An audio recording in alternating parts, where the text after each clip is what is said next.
మంచి పని చేయొచ్చు కష్టపడవలను. ఎఫెసీయులకు రాసిన పత్రిక 4:27. మన దేవుడు మంచి దేవుడు, మనుషులందరికీ మంచిని జరిగించువాడు. నీవు మంచి పనిని చేసి కష్టపడాలని దేవుడు కోరుతున్నాడు. అనగా మేలు చేసి కీడును అనుభవించమంటున్నాడు. కీడుకు ప్రతికీడు చేయకూడదు.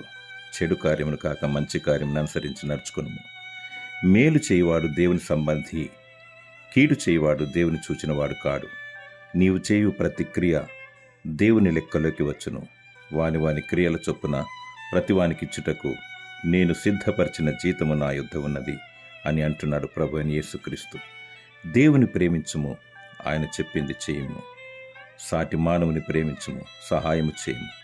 చేయుటకు నీ చేతికి వచ్చిన ఏ పని అయినను శక్తి లోపం లేకుండా చేయుము. నీవు పోవు పాతాళమునందు పని అయినను, ఉపాయమైనను, తెలివైనను, జ్ఞానమైనను లేదు.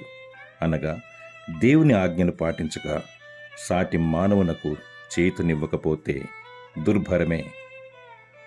దేవుడు మంచిని చేయుటకు నిన్ను ఆయత్తపరచునుగాక. ఆమేన్.